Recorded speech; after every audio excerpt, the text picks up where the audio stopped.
নমস্কার, আমি সুদীপ্তা। এভি নিউজে আপনাদের সকলকে স্বাগত। প্রথমেই চোখ রাখবো নিউজ হেডলাইন্সে।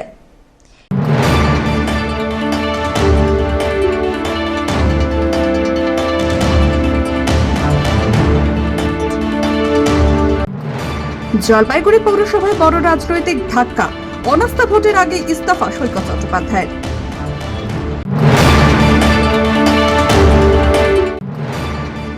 দাম নিয়ন্ত্রণে রেখে ক্রেতা বিক্রেতা উভয় স্বার্থ রক্ষার লক্ষ্যে বাজারে বিশেষ অভিযান।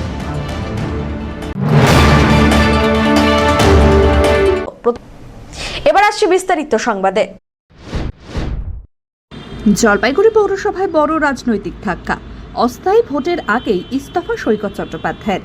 একসময় সতীর্থদের আনা অনাস্থা প্রস্তাবের মুখে পড়ে অনাস্থা ভোটের আগেই পদত্যাগ করলেন জলপাইগুড়ি পৌরসভার তৃণমূল কংগ্রেসের চেয়ারম্যান সৈকত চট্টোপাধ্যায়। আজ অনাস্থা ভোট হওয়ার কথা ছিল, তার আগেই পদত্যাগের সিদ্ধান্ত নেন তিনি। সৈকত চট্টোপাধ্যায়ের অভিযোগ, রাজনৈতিক চাপ, কাউন্সিলরদের ভয়ভীতি দেখানো এবং পৌর পরিষেবা অচল করার চক্রান্তের কারণেই তিনি পদ ছাড়তে বাধ্য হয়েছেন। নিজের পদত্যাগের কারণ হিসেবে তিনি কয়েকজন কাউন্সিলরের নামও উল্লেখ করেছেন এবং প্রশাসনের মদতের অভিযোগ তুলেছেন।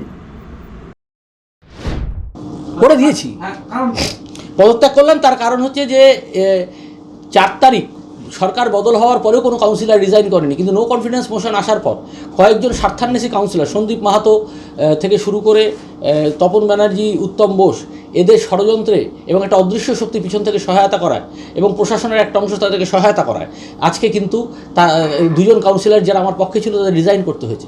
কর্মচারীরা ভয়ের মধ্যে ছিলেন। 29শে জুলাই এখানে একটা আন্দোলন হয় ভারতীয় জনতা পার্টি, তারপর থেকে তারা বেশ ভীতির মধ্যে ছিল। 28শে জুলাই একটা সাফাই কর্মী হয় যাদের আন্দোলন, সেখানে তাদের মায়না হয়ে যাওয়ার পরে কী করে আন্দোলনটা হয়, এবং প্রত্যেকটা আন্দোলনের চেয়ারম্যানকে রিজাইন করতে হবে।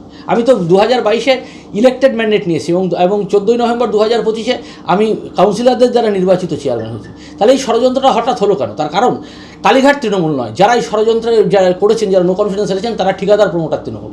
সন্দীপ মাহাতো, ধরম পাসওয়ান, এরা জলপাইগুড়িকে কবজা করতে চাইছে, আর আমি তার বিরুদ্ধে রুখে দাঁড়িয়েছিলাম। আজকে সন্দীপ মাহাতোর স্ত্রী সরকারি চাকরি করে, গভর্নমেন্ট এইড স্কুলে চাকরি করে, কি করে তিনি তার প্রমোটিংয়ের পার্টনার হন? তিনি এখন বলে বেড়াচ্ছেন, সন্দীপবাবু আমি আমার বউকে তো লাস্ট 2 মাস হলো সরিয়ে দিয়েছি।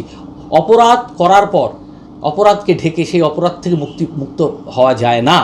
আর আমি আপনাকে একটা কথা বলি, তপন বন্দ্যোপাধ্যায়ের সব লাগে, 60 বছর বয়স অবধি চাকরি লাগে, তারপরে কোঅপারেটিভ এক্সটেনশন লাগে, হ্যাঁ, নিজের সন্তানদের সরকারি জায়গায় চাকরি লাগে, তারপরে আবার চেয়ারম্যান লাগে। এটা মানে অন্তর্জলি যাত্রা সিনেমাটা যারা দেখেছেন তারা বুঝতে পারবেন এর মানেটা কী হলো। তাই এই আরেকজন তো উত্তম বোস, পৌরসভার টাকায় তৈরি হয় সুইমিং পুল থেকে উপার্জন করছেন ক্লাবের নামে, ক্লাবের কর্ণধার তিনি। পৌরসভার বৃদ্ধাশ্রম আটকে রেখেছেন। তাই এগুলো আমি এসডিও সাহেবকে বলবো, এগুলো দেখুন, যারা প্রশাসক আসবে এগুলো দেখুন, এবং আমরুতের তদন্ত করুন সৈকত চ্যাটার্জির 1 টাকার দুর্নীতি পান কিনা। আপাসের তদন্ত করুন সৈকত চ্যাটার্জির 1 টাকার দুর্নীতি পান কিনা। কোনোদিনও বিদেশ যাত্রা করিনি, নিজের নামে কোনো সম্পত্তি বানায়নি, স্ত্রীর নামে কোনো সম্পত্তি বানায়নি, এবং কোনো ব্যাঙ্ক অ্যাকাউন্টে আমার মানি ট্রেল দেখাতে পারবেন না। তাই আমি বুক চিতিয়ে রেজিগনেশন লেটার লিখেছি। ঠিকাদার তৃণমূলের কাছে সৈকত চ্যাটার্জি হারের ব্যাপার না, কর্মচারীদের ভয়ের হাত থেকে রক্ষা করবার জন্য, কাউন্সিলরদের রেজিগনেশন থেকে বা একাধিক রেজিগনেশন হাত থেকে রক্ষা করার জন্য যে ষড়যন্ত্র হলো, তার জন্য 2 পা পিছালাম। রাজনৈতিক জবাব 3 পা এগিয়ে দেবো। কোনো পন্থীর গল্প, এরা ঠিকাদার প্রমোটার থেকে বলছে কালীঘাটপন্থী। এরা কিসের কালীঘাটপন্থী? কালীঘাটপন্থী হলে পিছনে অদৃশ্য শক্তি থাকে নাকি? যে মমতা বন্দ্যোপাধ্যায় লড়াই যার যে অদৃশ্য শক্তির সাথে। আমি ঋতব্রতপন্থী নই, আপনাকে অন ক্যামেরা বলবো। ধীমান রায়ের রিপোর্ট, এভি নিউজ।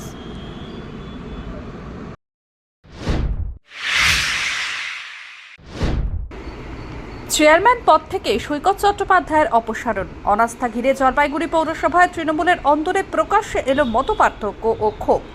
মমতা বন্দ্যোপাধ্যায়ের নেতৃত্বাধীন তৃণমূলের সঙ্গে সৈকত চট্টোপাধ্যায়ের অবস্থান নিয়ে প্রশ্ন তুলে সরব 1 নম্বর ওয়ার্ডের কাউন্সিলর নীলম শর্মা।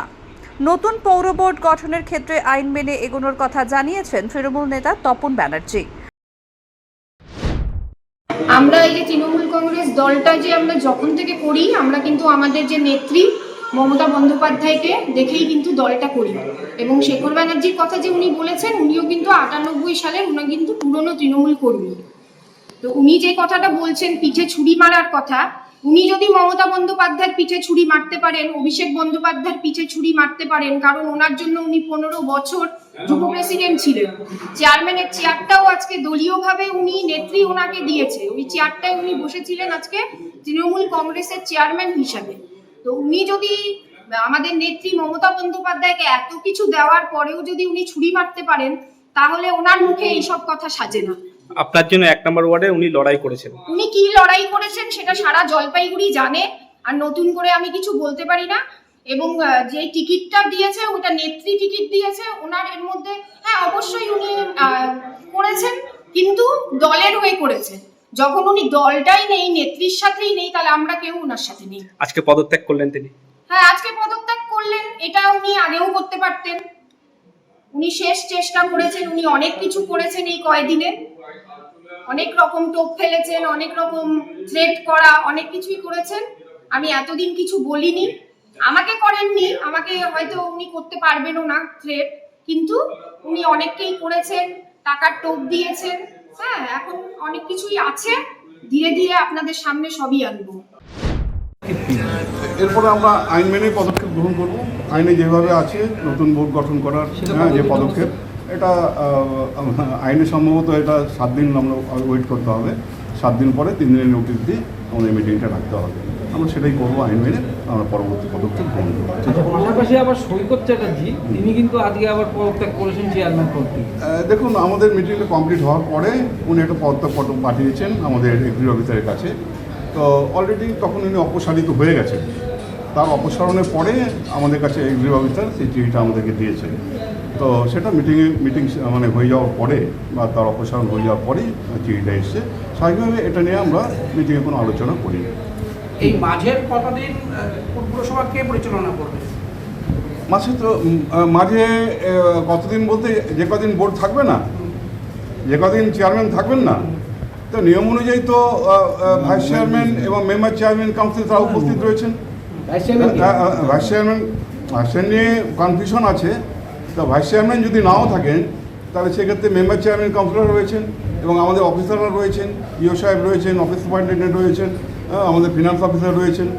তিনি মিটিংটা পরিচালনা করবেন। বিভিন্ন কিছু কাউন্সিলের বিরুদ্ধে আর্থিক দুর্নীতির অভিযোগ এনেছেন। কে এনেছেন? সৈকত চট্টোপাধ্যায়। দেখুন, আপনার বিরুদ্ধেও নানা কথা বলছে। দেখুন, এর উত্তর আমার দেওয়াটা শোভনীয় হবে না। আমার মনে হয় যিনি দুর্নীতিতে ভরপুর, আপাতমস্তক দুর্নীতিগ্রস্ত, তিনি যদি কারো বিরুদ্ধে আর্থিক দুর্নীতির অভিযোগ আনে, সেটা যেমন হাস্যকর হবে, এটাও ঠিক তাই। উনি দাবি করেছেন যে উনি এখনো পর্যন্ত মানে কেয়ারটেকার চেয়ারম্যান হিসেবে থেকে যাবেন যতক্ষণ নতুন কেউ চেয়ারম্যান হচ্ছেন বা প্রশাসক বসছে। এরকম আইনে কোনো প্রভিশন নেই। কেয়ারটেকার চেয়ারম্যান কোনো যতক্ষণ পর্যন্ত চেয়ারম্যান সে নতুন করে চেয়ারম্যান নির্বাচিত না হবে ততক্ষণ অবধি চেয়ারম্যানের কোনো ফাংশন তিনি করতে পারবেন না। কোনো ফাংশনই পৌরসভার করতে পারবেন না। তো স্বাভাবিকভাবে তার কেয়ারটেকার হিসেবে থাকারও কোনো এখতিয়ার নেই। অন্যদিকে টাউন ব্লক তৃণমূল সভাপতি শেখর ব্যানার্জির দাবি, আজ থেকে নিরপেক্ষ তৃণমূল দখল নিল জলপাইগুড়ি পৌরসভার। কোনো কথা না, আমরা তো মমতা ব্যানার্জির দলটাই করি, তৃণমূল তো মমতা ব্যানার্জির দল, এটা অন্য কোনো ব্যাপার নেই।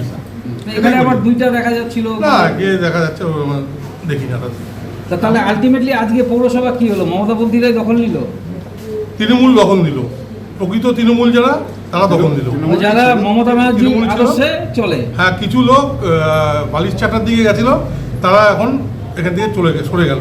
এটাই হলো, আর কিছু হয়নি। বালিশ চাটা মানে ঋতুব্রতপন্থী। ঋতুব্রতপন্থী, আমরা নামটা নিই না, নিতে খুব বাজে লাগে, ঘেন্না লাগে। অমিত মনিকের রিপোর্ট, এভি নিউজ।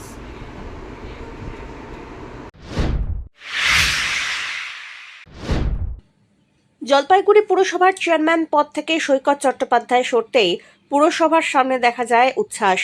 তাকে পদ থেকে সরানোর খবর প্রকাশ্যে আসার পরে কয়েকজন বাজি ফাটিয়ে আনন্দ উৎসব করেন। পুরসভার সামনে এই ঘটনা ঘিরে স্থানীয় রাজনৈতিক মহলে শুরু হয়েছে জোরদার চর্চা। সৈকতকে অপসারণ করাকে কেন্দ্র করে তৃণমূলের অন্দরেও রাজনৈতিক সমীকরণ নিয়ে নানা জল্পনা তৈরি হয়েছে। কালীঘাটপন্থী বলে পরিচিত মহলের একাংশের দাবি, দলের শীর্ষ নেতৃত্বের নির্দেশেই চেয়ারম্যান পদ থেকে সরানো হয়েছে তাঁকে। তাদের বক্তব্য, সৈকত অভিষেক বন্দ্যোপাধ্যায় ঘনিষ্ঠ, তার অপসারণের পিছনে মমতার নির্দেশ আছে। তবে এই দাবির বিষয়ে মমতা বন্দ্যোপাধ্যায় বা দলের পক্ষ থেকে কোনো প্রকাশ্য নির্দেশের কথা নিশ্চিতভাবে জানানো হয়নি। ফলে কালীঘাটপন্থী শিবিরের এই দাবি আপাতত রাজনৈতিক মহলের বক্তব্য আর জল্পনা হিসাবেই তুলে ধরা হয়েছে।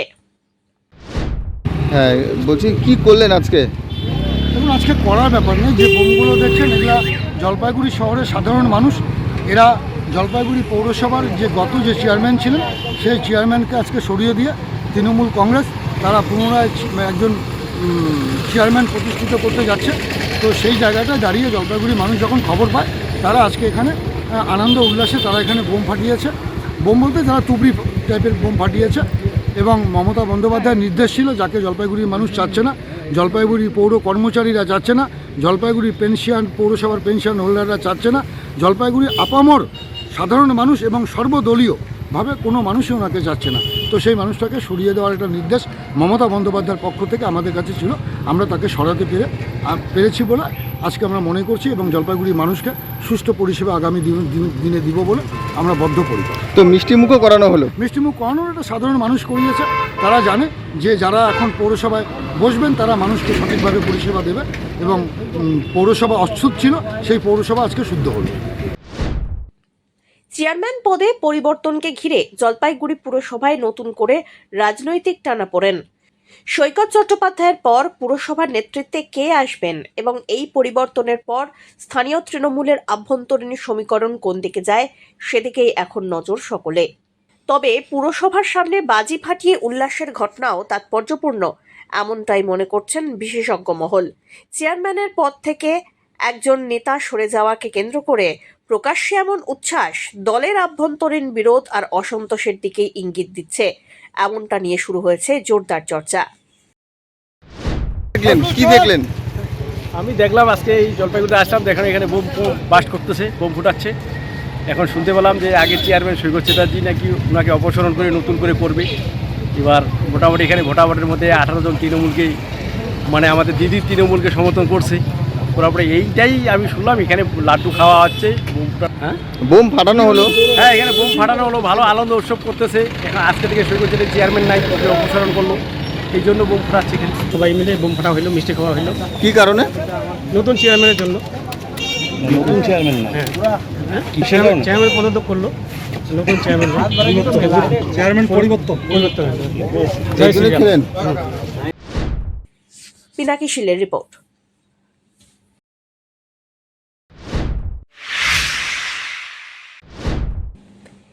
দাম নিয়ন্ত্রণে রেখে ক্রেতা বিক্রেতা উভয়ের স্বার্থ রক্ষার লক্ষ্যেই বাজারে চলল বিশেষ অভিযান। বৃহস্পতিবার জলপাইগুড়ির টাউন স্টেশন বাজারে খাদ্য সামগ্রী থেকে শুরু করে কাঁচা শাকসবজির দাম নিয়ন্ত্রণে রাখতে অভিযান চালায় ডিস্ট্রিক্ট লিগ্যাল মেট্রোলজি দপ্তর। কাঁচা শাকসবজির দাম ঊর্ধ্বমুখী এমন অভিযোগেই মূলত তুলছেন সাধারণ মানুষ এবং ক্রেতারা। অভিযান শেষে জয়েন্ট কন্ট্রোলার শুভাশিস ঘোষ জানান, মুখ্যমন্ত্রীর নির্দেশের পর থেকেই জেলার বিভিন্ন বাজারে খাদ্য সামগ্রী আর কাঁচা সবজির দাম নিয়ন্ত্রণে রাখার চেষ্টা চলছে। তারই লক্ষ্যে ক্রেতা আর বিক্রেতা উভয়ের স্বার্থ রক্ষা করা। নিয়মে আমরা 1 মাস আগামী 25 তারিখ থেকে আমরা শুরু করেছি। মাননীয় মুখ্যমন্ত্রী, মাননীয় চিফ সেক্রেটারির আদেশে আমরা বাজারগুলোতে যাচ্ছি যাতে দামটা নিয়ন্ত্রণে থাকে, সাধারণ মানুষের ভালো হয়, ক্রেতারা এবং বিক্রেতা দুজনেই বেঁচে থাকুক, ভালোভাবে থাকুক, এটাই আমাদের উদ্দেশ্য। এখানে আমরা যেটা সিজ করেছি সেটা আমাদের তো একটা ওই কাটাবাটখারার দপ্তর থেকে আমরা সিল করে দিই, একটা মেয়াদ থাকে, সেইটা ক্রস করে গেছে, ওর কাছে নেই, কাগজ নেই, ওটা সিজ করে নিয়ে যাওয়া হলো। ওরা অফিসে যাবে, কাগজপত্র দেখাতে পারলে ভালো, না হলে না দেখাতে পারলে তার ফাইন হবে, ফাইন হয়ে আবার ওটা সিলিং হয়ে ভেরিফিকেশন হবে। বলছি স্যার, আপনার বাজার সেগুলোই তো আমরা এসছি, আমরা চেষ্টা করছি, হয়ে যাবে। দাম নিয়ন্ত্রণে অনেকটাই এসছে, আরও নিয়ন্ত্রণে আছে, সরকার সজাগ আছে। আমরা সরকারি আদেশে যাচ্ছি বিভিন্ন জায়গায়, আমরা আশা করছি দাম নিয়ন্ত্রণে চলে এসছে অনেকটাই, আরও চলে আসবে। যেটা আইনে আছে সেটাই হবে। কোন কোন বাজারে চলবে এই অভিযান? সব বাজারে চলবে, সব বাজারে, বিশেষ করে বড় বাজারগুলোতে চলবে। আর অনেকে আপনাদের দেখে দাম কমায় জিনিস, আর সেটা তো সবখানেই হয়। অমিত বণিকের রিপোর্ট।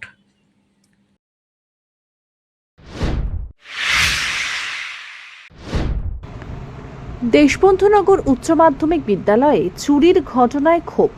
প্রশাসনের হস্তক্ষেপের দাবি। পরপর 3 দিন চুরির ঘটনায় চরম হতাশা ও উদ্বেগে দেশবন্ধুনগর উচ্চ মাধ্যমিক বিদ্যালয়ের প্রধান শিক্ষক সহ সমস্ত শিক্ষক শিক্ষিকারা। প্রথম দিন বিদ্যালয় থেকে চুরি যায় বিদ্যুতের তার, দ্বিতীয় দিন ফের বিদ্যুতের তারের পাশাপাশি বেশ কয়েকটি ফ্যান চুরির ঘটনা করে দুষ্কৃতীরা। এরপর আজও বিদ্যুতের তার ও অধিকাংশ ফ্যান চুরি করে নিয়ে যাওয়ার অভিযোগ উঠেছে। এমন পরিস্থিতিতে বিদ্যালয়ের পঠন পাঠন চালানোই কঠিন হয়ে পড়বে বলে জানিয়েছেন প্রধান শিক্ষক। তার অভিযোগ, আজ দুষ্কৃতীরা বিদ্যুতের প্রায় সমস্ত ওয়্যারিংয়ের তার খুলে নিয়ে যায় এবং কেসিংগুলি বাইরে ফেলে রেখে যায়। পরপর 3 দিন একই ধরনের চুরির ঘটনায় বিদ্যালয় কর্তৃপক্ষের মধ্যে তীব্র ক্ষোভ তৈরি হয়েছে। কেন শুধুমাত্র বিদ্যুতের তার ও বৈদ্যুতিক সরঞ্জামই বিদ্যালয় থেকে চুরি হচ্ছে তা খতিয়ে দেখে তদন্তের প্রয়োজন রয়েছে বলে মনে করছেন কর্তৃপক্ষ। প্রধান শিক্ষক জানান, আগামী দিনে প্রশাসন দ্রুত চুরির কিনারা করতে না পারলে বিদ্যালয় কর্তৃপক্ষকে রাস্তায় নামা ছাড়া আর কোনো পথ থাকবে না। বিদ্যালয়ের স্বাভাবিক পঠন পাঠন বজায় রাখতে দ্রুত চুরির ঘটনায় জড়িতদের শনাক্ত করে আইনানুগ ব্যবস্থা নেওয়ার দাবি জানিয়েছে বিদ্যালয় কর্তৃপক্ষ। আমরা হতাশ হয়ে গেছি, তার কারণ হচ্ছে যদি এখন তো প্রতিদিনই বিদ্যালয় যখন খুলবো একটা আতঙ্ক নিয়ে খুলতে হচ্ছে যে আজকে যে আবার কি জিনিস দেখতে হবে। তো যাই হোক, থানায় আবার রিপোর্ট করা হয়েছে, ওনাদের সাথে কথা হয়েছে, দেখা যাক কত স্টেপ ওনারা নিতে পারেন। এই 3 দিনে মোট কত টাকা ক্ষতি হতে পারে? মানে অলমোস্ট হ্যাঁ, যে 15 থেকে 2 লাখ টাকা। মানে পড়াশোনারও তো কিছু ক্ষতি হতে পারে এই যে সরঞ্জাম। সবচেয়ে বড় কথা হলো যে গরমের সময় এখন, আর বারবারই আমি একটা কথা বলি যে যেটা রাইট টু এডুকেশন অ্যাক্ট বা যেটা আমাদের গভর্নমেন্ট প্রেসক্রাইব যে ফিসটা আছে অর্থাৎ 240 টাকা, এটাই গার্জেনদের কাছ থেকে আমরা নেই, নিয়ে সারা বছর স্কুলটা চালাই। এর ভিতরে সমস্ত খরচা, পরীক্ষার খরচ, প্রত্যেকটা ক্লাসরুম পরিষ্কার পরিচ্ছন্ন রাখা, তার ইলেকট্রিফিকেশনের কাজ এবং পর্যাপ্ত পরিমাণে ফ্যান লাগানো, এখন সেগুলোই যদি এইভাবে দিনের পর দিন মিসিং হতে থাকে তাহলে তো একটা হতাশা আসবেই আমাদের প্রত্যেকের মধ্যে। আমরা সেই হতাশা নিয়ে আছি, জানি না এসব কবে হবে। সিসি ক্যামেরা পর্যাপ্ত পরিমাণে আছে, এখন সমস্ত জায়গায় তো সিসি ক্যামেরা দেওয়া সম্ভব নয়, তাতে প্রত্যেকটা কর্নারে কর্নারে প্রত্যেকটা জায়গায় আমাদের সিসি ক্যামেরা ইনস্টল করতে হবে। এটা তো একটা বিরাট বড় একটা আর্থিক ব্যাপার, এটা তো আমাদের পক্ষে সম্ভব। ডিআই সাহেবকে কি জানাইছেন যে শিক্ষা দপ্তরে যদি কোনো ব্যবস্থা হয় এবার? ডিআই সাহেবকে আমি এখন সরাসরি চিঠিতে জানাইনি, এবং যেটা আমাদের জানার প্রয়োজন সেটা হচ্ছে আমাদের জলপাইগুড়ি কোতোয়ালিতে, সেখানে আমরা জানিয়েছি এবং আজকের রিপোর্টটা অলরেডি চলে গেছে ওখানে। তো ওনারা বলেছেন, আমার সাথে একটু ওভার টেলিফোনে কথা হয়েছে যে হয়তো আজকে রাতের থেকে ওনারা একটা পোস্টিং দেওয়ার ব্যবস্থা করবেন। এখন আমরা সেটার আশায় বসে আছি, দেখি আজকের দিনটা আমরা দেখে নিই, নাহলে এরপরে তো আমাদের একটা বৃহত্তর আন্দোলনের মধ্যে দিয়ে যেতে হবে। কারণ বিদ্যালয়টাকে বাঁচানোর দায়িত্ব তো আমাদের প্রত্যেকেরই। তা এখন সমাজের প্রত্যেকটা মানুষকে নিয়ে, এই এলাকার যারা বাসিন্দা আছেন তাদের প্রত্যেককে নিয়ে আমাদের এখন রাস্তায় নামতে হবে বিদ্যালয়ের সাথে। এর বাইরে আর কি বলবো? অমিত মনিকের রিপোর্ট, এবি নিউজ।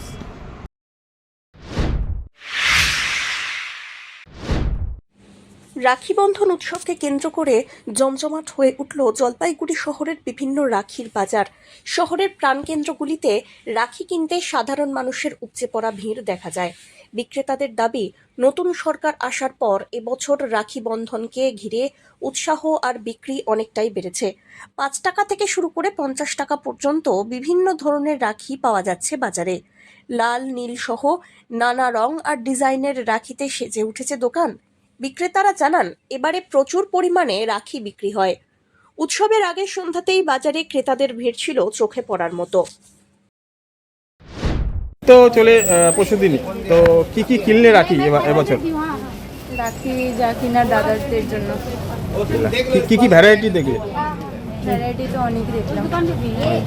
এবছর রাখির বাজারটা কি অন্য দেখছো, অন্য একটু উৎসাহ বেশি মানুষের মধ্যে?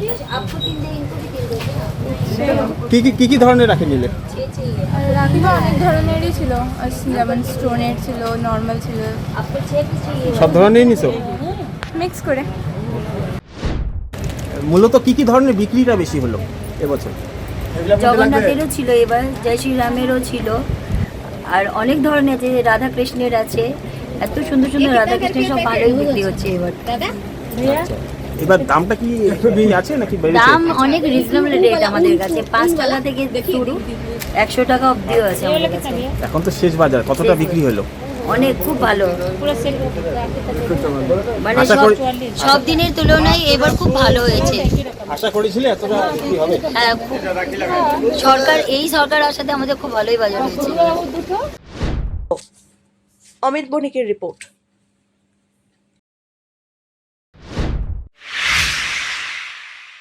শেষ করবার আগে নিউজ হেডলাইন্স আরো একবার।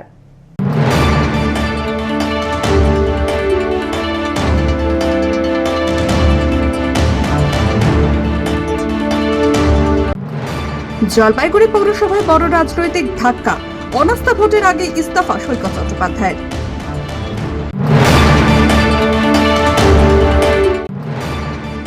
দাম নিয়ন্ত্রণে রেখে ক্রেতা বিক্রেতা উভয় স্বার্থ রক্ষার লক্ষ্যে বাজারে বিশেষ অভিযান।